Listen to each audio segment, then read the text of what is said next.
अस्सलामुअलैकुम friends, welcome to WordPress complete course part 6।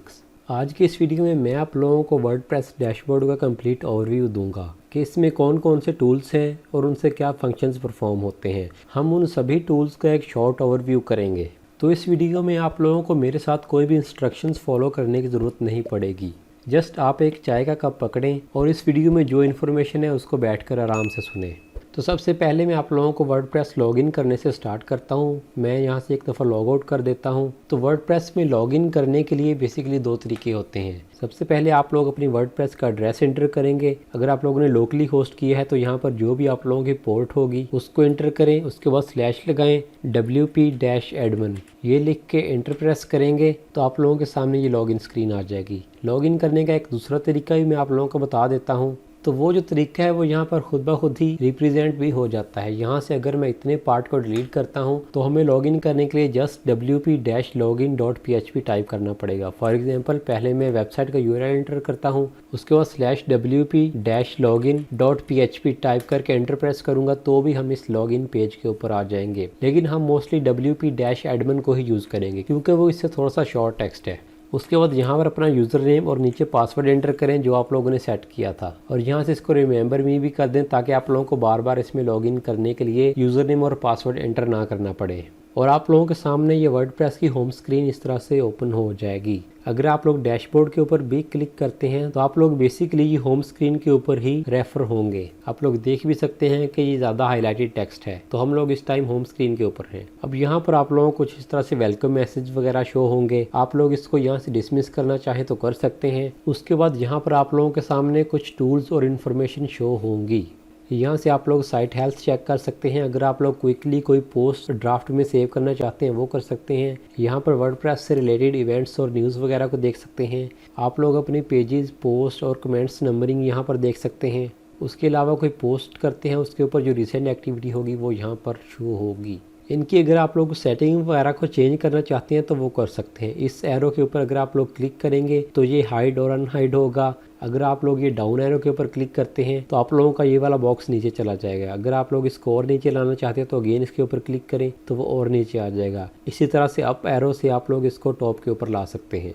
अगर इनकी अरेंजमेंट को चेंज करना चाहते हैं तो सिंपली यहाँ टॉप बार में लेफ्ट क्लिक प्रेस करके रखें और इसको ड्रैग करके आप लोग जहाँ पर लाना चाहें वहाँ पर ला सकते हैं। तो ये उस तरह से वहाँ पर प्लेस हो जाएगा। अगर आप लोग यहाँ से किसी इन्फॉर्मेशन को परमानेंटली ख़त्म करना चाहते हैं तो उसके लिए यहाँ स्क्रीन ऑप्शंस के ऊपर क्लिक करें और यहाँ से जिस भी इन्फॉर्मेशन को आप लोगों को ख़त्म करना है उसको यहाँ से अनटिक कर दें। फॉर एग्जांपल यहाँ पर इस ऑप्शन के ऊपर मैं क्लिक करता हूँ तो वो नीचे डैशबोर्ड में से ख़त्म हो जाएगा। तो इस तरह से अगर आप लोग सारी चीज़ों को ख़त्म करना चाहते हैं तो सबको ही अनटिक कर दें तो आप लोगों के सामने इस तरह से नीट एंड क्लीन डैशबोर्ड आ जाएगा। ये यहाँ पर जितनी भी चीज़ें शो होती हैं ये बेसिकली हमारे कोई ख़ास काम नहीं आने वाली, लेकिन फिर भी जब हम पोस्ट वगैरह करेंगे तो मैं आप लोगों को दोबारा इनका ओवरव्यू दिखाऊंगा। और हम इनको यूज़ इसलिए नहीं करेंगे क्योंकि सारे कमेंट्स, पोस्ट, पेजेस जो भी चीज़ें होंगी वो हम स्पेसिफिक टैब के अंदर जाकर उनको मैनेज करेंगे।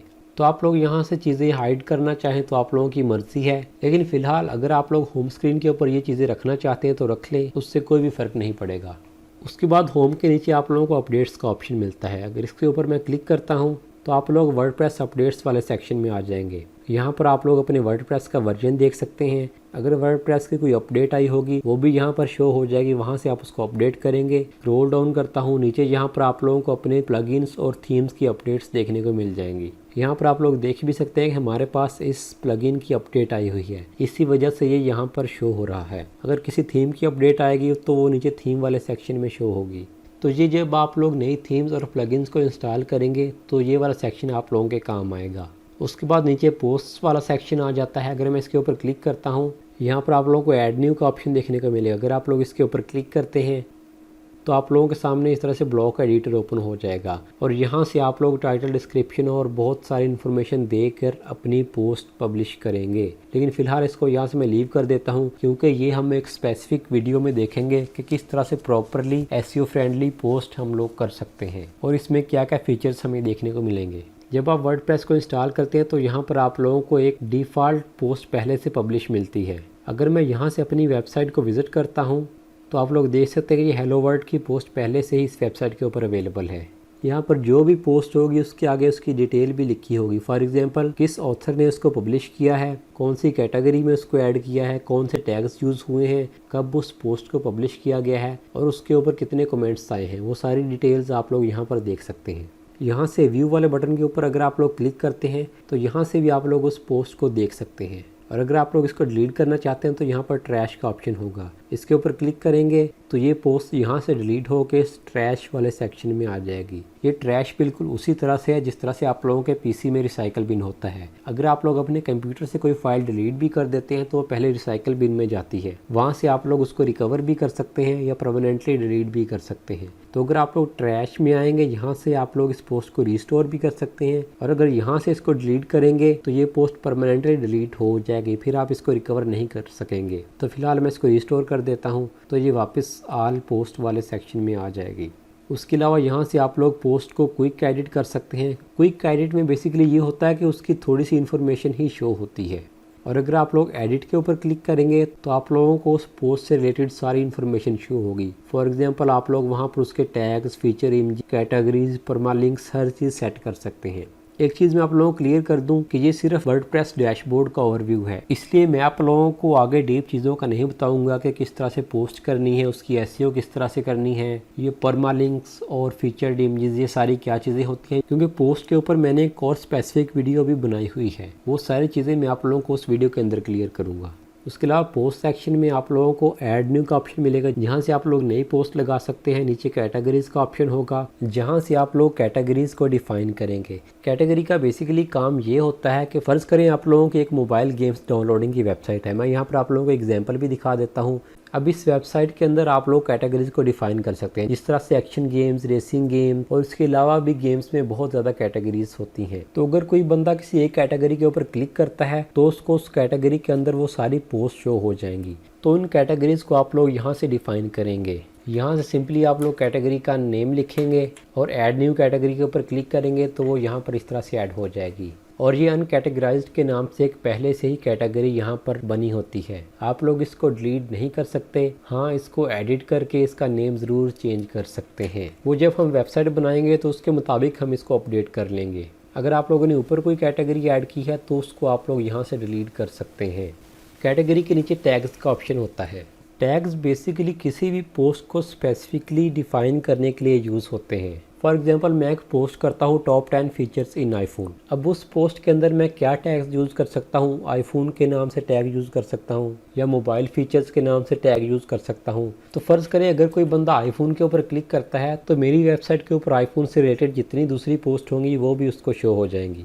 ये ज़रूरी नहीं होता कि आप लोग हर पोस्ट के अंदर ही टैग्स को यूज़ करें। आप लोग टैग सेक्शन को हाइड भी कर सकते हैं, या अगर आप लोग अपनी पोस्ट में टैग्स को यूज़ नहीं करना चाहते तो आप लोग इसको स्किप भी कर सकते हैं। उसके नीचे मीडिया का ऑप्शन आ जाता है, इसके ऊपर क्लिक करते हैं तो यहाँ पर जितनी भी images, videos, PDF files, audio files जो आप लोगों ने अपनी वेबसाइट के ऊपर अपलोड की होंगी वो सारी यहाँ पर शो होंगी।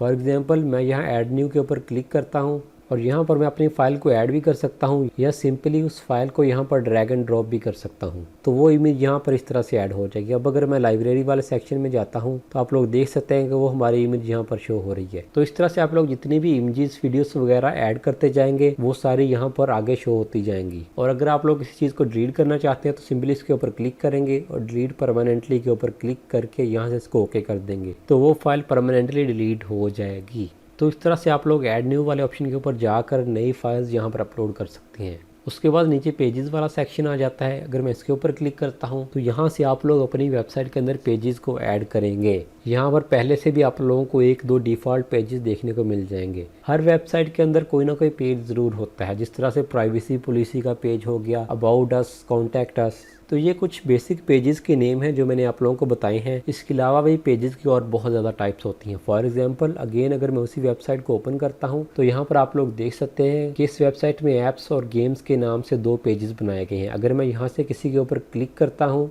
तो उसके अंदर सारी ऐप्स शो होंगी जो इस वेबसाइट के ऊपर अपलोडेड हैं। तो पेजेस का बेसिकली ये फ़ायदा भी होता है कि आप लोगों की सारी पोस्ट एक सेक्शन के अंदर आ जाती हैं और उसको हम पेज कहते हैं। इसी तरह से मैं आप लोगों को एक और एग्जांपल भी दे देता हूँ। यहाँ पर मैंने BBC की वेबसाइट को ओपन किया है, तो ये उनका स्पोर्ट्स पेज है और इसके अंदर देखें फुटबॉल, क्रिकेट, फार्मूला 1 और इसके अलावा भी बहुत सारी कैटेगरीज को ऐड किया गया है। ये सारे बेसिकली पेजेस हैं। अगर मैं एक पेज को ओपन करता हूँ, फर्ज करें क्रिकेट वाले पेज को ओपन करता हूँ, तो उसके अंदर सारी पोस्ट शो होंगी। यहाँ से आप लोग देख भी सकते हैं कि ये पोस्ट 13 घंटे पहले आई है, ये 8 घंटे, और जैसे जैसे नीचे जाते जाएंगे पुरानी से पुरानी पोस्ट शो होती रहेंगी। तो इन पेजेस का बेसिकली यही फ़ायदा होता है कि आप लोग सेम कैटेगरी की पोस्ट को एक सेक्शन के अंदर ऐड कर सकते हैं। यहाँ थोड़ा सिंपल वर्ड्स में भी आप लोगों को बता देता हूँ। जिस तरह से अगर आप लोग फेसबुक के ऊपर एक पेज क्रिएट कर लेते हैं, उसके अंदर आप लोग हर टाइप की पोस्ट को लगाते रहते हैं, तो वहाँ पर भी यही सिस्टम होता है कि सबसे पहले आप लोग एक मेन पेज क्रिएट कर देते हैं, फिर उस पेज के अंदर आप लोग नई से नई पोस्ट को ऐड करते रहते हैं।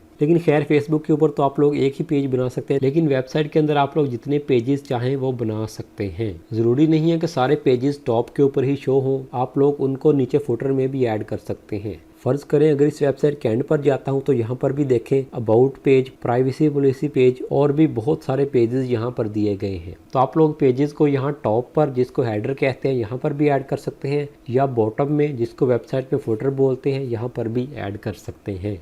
उसके बाद नीचे कमेंट्स वाला सेक्शन आ जाता है। यहाँ पर आप लोगों की पोस्ट के ऊपर जितने भी कमेंट्स आएंगे वो सारे यहाँ पर शो हो जाएंगे। जिस तरह से हमारे पास ये हेलो वर्ल्ड के नाम से एक डिफ़ॉल्ट पोस्ट थी, उसके ऊपर एक कमेंट आया है तो यहाँ पर 1 लिखा शो हो रहा है। ये कमेंट बेसिकली वर्डप्रेस की तरफ से डिफ़ॉल्ट ही होता है, तो अगर आप लोग न्यू वर्डप्रेस को भी इंस्टॉल करें तो ये वहाँ पर भी इसी तरह से शो होगा। इसके ऊपर क्लिक करके आप लोग वो कमेंट पढ़ सकते हैं, उसको डिलीट कर सकते हैं, स्पैम में ऐड कर सकते हैं, उसका रिप्लाई कर सकते हैं। बाकी ये चीज़ें डिटेल में हम आगे देखेंगे जब हम वेबसाइट को बनाएंगे। उसके बाद हमारे पास अपीयरेंस का ऑप्शन आ जाता है। अगर मैं इसके ऊपर क्लिक करता हूं तो उसके अंदर आप लोगों को थीम का ऑप्शन देखने को मिलेगा। यहाँ से आप लोग अपने वर्डप्रेस के अंदर नई थीम्स को ऐड कर सकते हैं, या जो थीम पहले से है उनका ओवरव्यू देख सकते हैं। तो यहाँ पर आप लोग देख सकते हैं कि एक्टिव लिखा हुआ है और आगे 2022 ये थीम का नेम है, तो हमारे पास ये वाली थीम एक्टिव है। इसके अलावा 2 और थीम हमारे वर्डप्रेस के अंदर इंस्टॉल है। आप लोग वर्डप्रेस के अंदर एक से ज़्यादा थीम्स को इंस्टॉल कर सकते हैं, लेकिन एक टाइम में एक थीम ही एक्टिव होगी।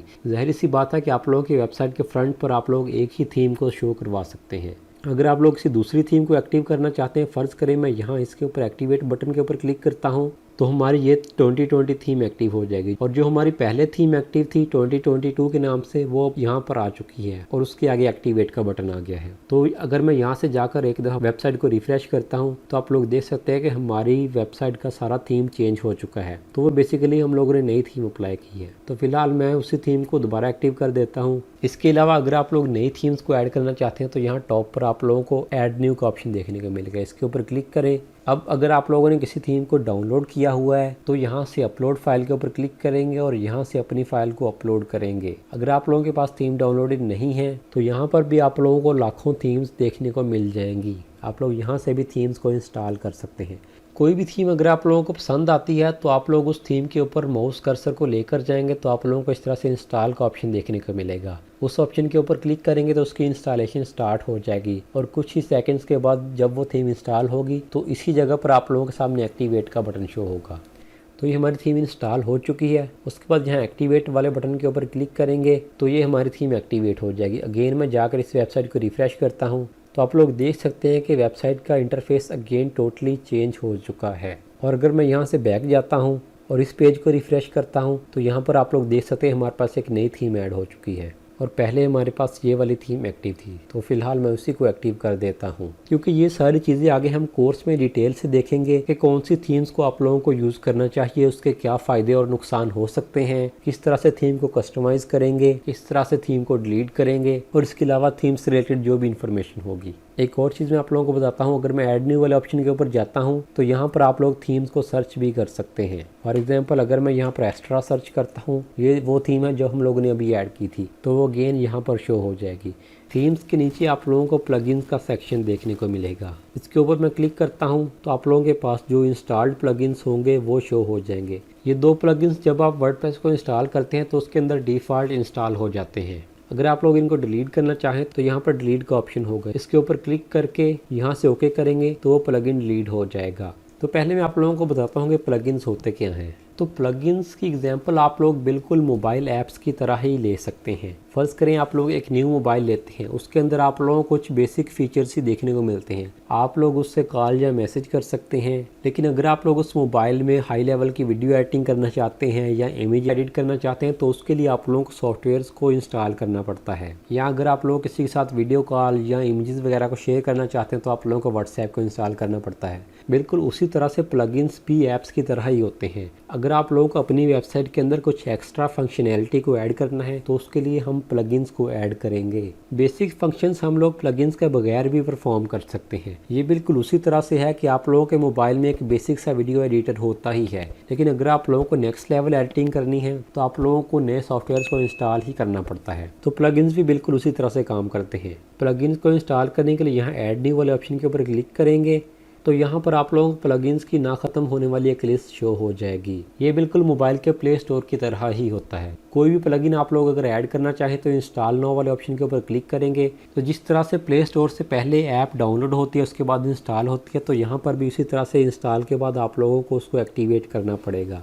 और जो प्लगइन आप लोग एक्टिवेट करेंगे वो यहाँ पर आप लोगों को इस लिस्ट में शो हो जाएगा। बाद में आप लोग उस प्लगइन को डिलीट करना चाहें तो उसको पहले डीएक्टिवेट करेंगे तो आप लोगों को डिलीट का ऑप्शन देखने को मिलेगा, फिर उसको डिलीट कर सकते हैं।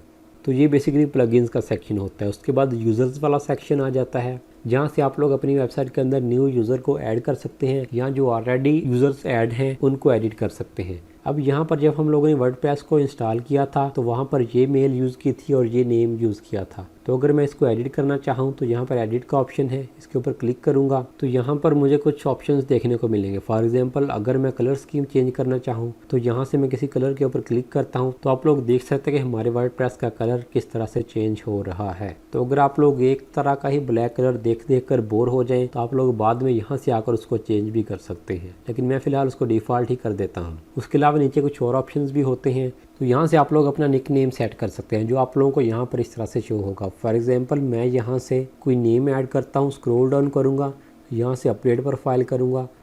अब अगर इस लिस्ट में आकर आप लोग इस निक नेम को सिलेक्ट करेंगे तो वो आप लोग देख सकते हैं कि यहाँ पर हमारा नेम चेंज हो चुका है। तो यहाँ से आप लोग जो भी निक नेम सेट करना चाहें उसको कर लें। उसके अलावा अगर आप अपने ईमेल को चेंज करना चाहते हैं तो वो भी कर सकते हैं। नीचे आप लोगों को वेबसाइट का यूआरएल देखने को मिल जाएगा। यहाँ पर अपने बारे में कोई बायो ऐड करना चाहते हैं तो वो भी कर सकते हैं। उसका फ़ायदा बेसिकली ये होता है कि जब आप कोई पोस्ट करते हैं तो उसके नीचे आपका निक नेम शो होता है, तो कोई भी बंदा उस निक नेम के ऊपर क्लिक करके आप लोगों के बारे में वो इन्फॉर्मेशन पढ़ सकता है जो आप लोग यहाँ पर ऐड करेंगे। नीचे आप लोग अगर प्रोफाइल पिक्चर चेंज करना चाहें तो वो कर सकते हैं और सेट न्यू पासवर्ड के ऊपर क्लिक करके पासवर्ड को चेंज कर सकते हैं। ये सारी चेंजेस करने के बाद अपडेट प्रोफाइल के ऊपर क्लिक करेंगे तो आप लोगों की इन्फॉर्मेशन सेव हो जाएगी।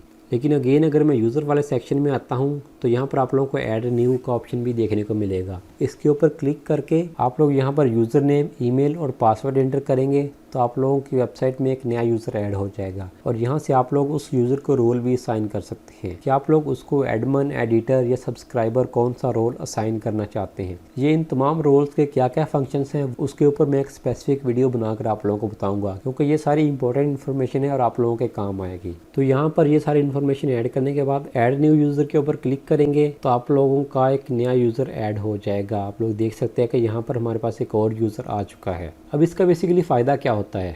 फ़र्ज़ करें आप लोग वेबसाइट डिज़ाइन कर रहे हैं और आप लोगों को कोई चीज़ समझ में नहीं आ रही, तो यहाँ पर आप लोग अपने किसी फ्रेंड को ऐड कर सकते हैं। सिंपली उसकी ईमेल एंटर करेंगे, उसको रोल असाइन करेंगे और ऐड यूज़र कर देंगे। तो उस बंदे को जो आप लोगों ने मेल एंटर की होगी उसके ऊपर एक ईमेल रिसीव हो जाएगी। वहाँ से वो आप लोगों की वेबसाइट को एक्सेस कर सकता है और जो भी आप लोगों को प्रॉब्लम वगैरह होगा वो सॉल्व कर सकता है। या दूसरा केस ये भी हो सकता है कि अगर आप लोग फ्रीलांसिंग करते हैं तो मोस्टली ये होता है कि जो हमारा क्लाइंट होता है वो होस्टिंग के अंदर वर्डप्रेस को इंस्टॉल करता है और आप लोगों को यहाँ पर एज अ यूज़र ऐड कर देता है और आप लोगों को कहता है कि ये मेरी वेबसाइट इस तरह से डिज़ाइन कर दो। तो आप लोग बगैर डोमेन होस्टिंग के चक्कर में पड़े डायरेक्टली वर्डप्रेस के डैशबोर्ड में जाकर वेबसाइट को डिज़ाइन कर पाएंगे। तो यूज़र को डिलीट भी कर सकते हैं। यहाँ पर डिलीट का ऑप्शन होगा, इसके ऊपर क्लिक करें और कंफर्म कर दें तो आप लोगों का वो यूज़र डिलीट हो जाएगा। उसके बाद नीचे टूल्स वाला ऑप्शन आता है जिसके अंदर आप लोगों को काफ़ी ज़्यादा ऑप्शंस देखने को मिलेंगे। फॉर एग्जांपल यहाँ से आप लोग अपनी साइट को इंपोर्ट या एक्सपोर्ट कर सकते हैं। तो यहाँ पर आप लोगों को कुछ डिफ़ॉल्ट चीज़ें देखने को मिल जाएंगी जिनको आप लोग इंपोर्ट कर सकते हैं, या अगर आप लोग अपने कंटेंट को एक्सपोर्ट करना चाहते हैं तो वो भी यहाँ से कर सकते हैं ताकि वो आप लोग किसी के साथ शेयर कर सकें या आप लोग किसी दूसरी वेबसाइट के ऊपर अपलोड कर सकें। उसके अलावा साइट हेल्थ में जाएंगे तो आप लोग साइट से रिलेटेड इन्फॉर्मेशन देख सकेंगे, जिस तरह से यहाँ पर शो हो रहा है कि साइट में कोई इशू है या आप लोग अपनी वेबसाइट में क्या इंप्रूवमेंट्स कर सकते हैं, वो सारी टिप्स आप लोगों को यहाँ पर शो होंगी। और अगर आप लोग इन्फो वाले बटन के ऊपर क्लिक करेंगे तो यहाँ पर भी आप लोगों को काफ़ी यूज़फुल इन्फॉर्मेशन देखने को मिलेगी। फॉर एग्जांपल अगर यहाँ से मैं डायरेक्टरीज में जाता हूँ तो मुझे यहाँ पर सारी इन्फॉर्मेशन शो हो जाएगी कि मैंने जिन थीम्स को इंस्टॉल किया है वो कितना साइज़ कंज्यूम कर रही हैं, जो मैंने प्लगइन्स यूज़ किए हैं उनका क्या साइज़ है। तो ये चीज़ें तब आप लोगों के बहुत काम आएंगी जब आप लोग किसी होस्टिंग के ऊपर वेबसाइट को होस्ट करेंगे, क्योंकि होस्टिंग में आप लोगों को लिमिटेड स्पेस देखने को मिलती है। तो वहाँ पर आप लोगों को इन तमाम चीज़ों को देखकर यूज़ करना पड़ता है कि कोई चीज़ ज़्यादा मेमोरी कंज्यूम ना करे। उसके अलावा नीचे आप लोग अपनी active themes, inactive themes, plugins वगैरह या जो भी वेबसाइट से रिलेटेड इंपॉर्टेंट इन्फॉर्मेशन होगी वो सारी यहाँ से देख सकते हैं। नीचे भी आप लोगों को एक्सपोर्ट का ऑप्शन देखने को मिलेगा, या अगर आप लोग अपने डाटा को इरेज करना चाहें उसके अलावा थीम फाइल एडिटर का ऑप्शन मिलेगा। अच्छा, ये चीज़ मैं अगेन आप लोगों को क्लियर कर दूं कि मेरी ये वीडियो इससे रिलेटेड नहीं है कि ये फंक्शन किस तरह से काम करेगा, इसको किस तरह से यूज़ करना है, इससे हमें क्या फ़ायदा होगा। ये सारी चीज़ें आगे हम कोर्स में बहुत डिटेल से देखेंगे। तो फिलहाल आप लोग बिल्कुल भी फिक्र ना करें कि ये इंपोर्ट, एक्सपोर्ट, साइट हेल्थ, ये सारी क्या चीज़ें हैं। आप लोगों को समझ में नहीं भी आ रही तो भी इट्स ओके, क्योंकि जब हम वेबसाइट को डिज़ाइन करेंगे तो वहाँ पर हम प्रैक्टिकली इन तमाम चीज़ों को यूज़ करेंगे। तो जब कोई भी चीज़ बंदा प्रैक्टिकली यूज़ करता है तो फिर उसको याद नहीं करना पड़ता, बल्कि वो ऑटोमेटिकली इंसान के माइंड में आ जाती है। तो ये जस्ट चीज़ों का ओवरव्यू है, आप लोग जस्ट इस वीडियो को देखें। खैर, हम बात कर रहे थे थीम फाइल एडिटर ऑप्शन की। तो अगर आप लोग इसके ऊपर क्लिक करते हैं तो सबसे पहले आप लोगों को एक वार्निंग देखने को मिलेगी। आई अंडरस्टैंड के ऊपर क्लिक करेंगे तो यहाँ पर आप लोगों को अपनी थीम कोड देखने को मिलेगा।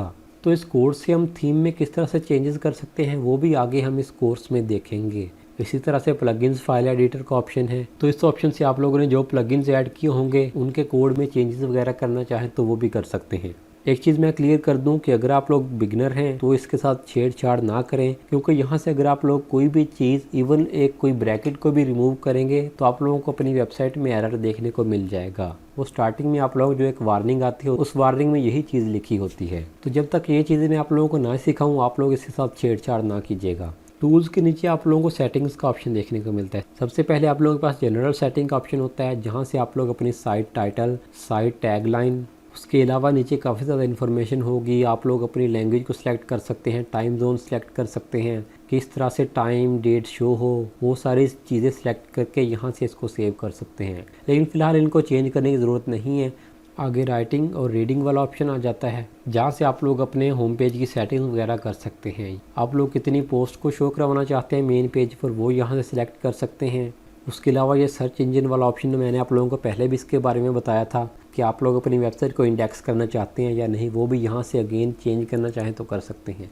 नीचे डिस्कशन का ऑप्शन है, जहाँ से आप लोग अपनी वेबसाइट के पोस्ट, कमेंट्स और दूसरी चीज़ों के बारे में सेटिंग्स वगैरह को सेट करेंगे। इसी तरह से नीचे मीडिया का ऑप्शन है, जहाँ से आप लोग अपनी इमेजेस का साइज़ सेलेक्ट कर सकते हैं। परमालिंक्स में जाकर आप लोग ये सिलेक्ट करेंगे कि आप लोगों की पोस्ट का यूआरएल किस तरह से शो हो। आप लोग उसको प्लेन रखना चाहते हैं या उसमें डेट, मंथ या कोई और चीज़ें ऐड करना चाहते हैं, वो सारी मैन्युअली यहाँ से कर सकते हैं। एंड पर आप लोगों के पास प्राइवेसी का पेज आता है, और इस प्राइवेसी पॉलिसी पेज को आप लोग अपनी वेबसाइट के ऊपर भी यूज़ कर सकते हैं। इसको एडिट करके यूज़ करना चाहे तो वो भी कर सकते हैं, लेकिन ये हम कोर्स में देखेंगे कि हम लोग किस तरह से ये वाला पेज क्रिएट करेंगे। उसके बाद लास्ट पर हमारे पास कोलैप्स मेन्यू का ऑप्शन होता है। इसके ऊपर क्लिक करेंगे तो आप लोग ये अपना मेन्यू बार को हाइड कर सकते हैं, और इसको अनहाइड करने के लिए अगेन इस आइकन के ऊपर क्लिक करेंगे तो ये अनहाइड हो जाएगी। ये तब आप लोगों के काम आएगी जब आप लोग अपनी वेबसाइट के ऊपर कोई डिज़ाइनिंग कर रहे होंगे और आप लोग अपनी वेबसाइट को फुल स्क्रीन के ऊपर देखना चाहेंगे। तो ये जो हमारे पास लेफ्ट मेन्यू था, इसका सारा ओवरव्यू मैंने आप लोगों के साथ शेयर कर दिया है। iKnow के लास्ट पर टूल्स और सेटिंग्स वाले तमाम ऑप्शंस को मैंने एक एक करके क्लियर नहीं किया। उसकी एक वजह तो ये थी कि यहाँ पर आप लोग देखेंगे कितने ज़्यादा ऑप्शंस हैं। अगर ये सारे 1 बाय 1 मैं आप लोगों को डिस्कस करना स्टार्ट कर दूं तो सिर्फ इनको एक्सप्लेन करने के लिए मुझे कम से कम आधा घंटा और चाहिए इस वीडियो में। और दूसरा इसमें मसला ये होगा कि अभी आप लोगों ने वेबसाइट को डिज़ाइन करना नहीं सीखा, तो अगर आप लोग वेबसाइट डिज़ाइन करने से पहले ही उसकी बैकएंड पे सेटिंग करना स्टार्ट कर देंगे तो आप लोग बिल्कुल भी इन चीज़ों को याद नहीं रख पाएंगे और आप लोगों को ऐसा लगेगा कि वर्डप्रेस मुश्किल है। इसलिए जब हम प्रैक्टिकली वेबसाइट के ऊपर वर्क करेंगे फिर साथ साथ हम बैकएंड के ऊपर आकर इन तमाम ऑप्शंस को यूज़ करते रहेंगे, तब आप लोगों को ये चीज़ें ज़्यादा अच्छे से क्लियर होंगी। टॉप बार में भी आप लोगों को कुछ ऑप्शन देखने को मिल जाएंगे। ये प्रोफाइल के बारे में आप लोगों को ऑलरेडी बता चुका हूँ। यहाँ पर आप लोग अपने यूज़र प्रोफाइल में जा सकते हैं, लॉग आउट कर सकते हैं। यहाँ पर न्यू का ऑप्शन होगा, तो ये बेसिकली इसलिए होता है कि अगर आप लोग क्विकली न्यू पोस्ट, मीडिया या पेज, यूज़र कोई भी न्यू चीज़ ऐड करना चाहते हैं वो यहाँ से कर सकते हैं। फ़र्ज़ करें आप लोग प्लगइन्स वाले पेज के ऊपर हैं, आप लोगों ने यहाँ से अपना काम ख़त्म किया, सिंपली माउस कर्सर को यहाँ पर लेकर जाएंगे, पोस्ट के ऊपर क्लिक करेंगे और न्यू पोस्ट यहाँ पर टाइप करना स्टार्ट कर देंगे। उसके अलावा लेफ़्ट पर आप लोगों को ये वर्डप्रेस आइकन जो होता है इसके ऊपर क्लिक करके आप लोग वर्डप्रेस के डैशबोर्ड में आएंगे। यहाँ पर वेबसाइट का नेम शो होता है, इसके ऊपर क्लिक करेंगे, यहाँ से अपनी वेबसाइट को विज़िट कर सकते हैं। अगेन वर्डप्रेस डैशबोर्ड में जाना चाहते हैं तो इसी नेम के ऊपर माउस कर्सर को लेके और डैशबोर्ड के ऊपर क्लिक कर दें तो आप लोग वापस वर्डप्रेस के डैशबोर्ड में आ जाएंगे। तो ये मैंने आप लोगों को वर्डप्रेस का कंप्लीट ओवरव्यू बता दिया है। बाकी इन तमाम फंक्शंस को प्रॉपरली किस तरह से यूज़ करना है, कौन से थीम्स और प्लगइन्स को इंस्टॉल करना चाहिए, थीम्स को एडिट किस तरह से करेंगे, वेबसाइट का टोटली इंटरफेस किस तरह से चेंज करेंगे, और इससे अलावा ऑलमोस्ट मेरी इन तमाम सेक्शन के ऊपर एक अलग वीडियो आएगी। तो अगर आप लोग उन वीडियो को देखेंगे तो आप लोग वर्डप्रेस डैशबोर्ड के एक्सपर्ट बन जाएंगे, क्योंकि वर्डप्रेस में जो मेन चीज़ होती है वो इन्हीं तमाम चीज़ों को सीखना होता है। बाकी आप लोग जो भी डिज़ाइनिंग करेंगे, नई थीम्स ऐड करेंगे, प्लगइन्स ऐड करेंगे, वो सारी चीज़ें इस डैशबोर्ड से ही कंट्रोल होंगी। ये बिल्कुल इसी तरह से है कि अगर आप लोग एक एंड्रॉयड फ़ोन चलाना सीख लेते हैं, आप लोग ऑलमोस्ट हर एंड्रॉयड फ़ोन को ही यूज़ कर लेंगे। थोड़े बहुत फंक्शन चेंज होते हैं, वो आगे हम कोर्स में डिस्कस करेंगे तो भी आप लोग क्लियर हो जाएंगे। तो अगर आप लोग वर्डप्रेस का कंप्लीट कोर्स करना चाहते हैं तो चैनल को सब्सक्राइब करना ना भूलिएगा। और अगर आप लोगों को ये वीडियो पसंद आई है तो इसको लाजमी थम्स अप दें, क्योंकि आप लोगों के लाइक्स और कमेंट्स से ही मोटिवेशन मिलती है और मैं आप लोगों के लिए मज़ीद अच्छी वीडियोज़ लाता रहूँगा। मिलते हैं नेक्स्ट वीडियो में, तब तक के लिए अल्लाह हाफिज़।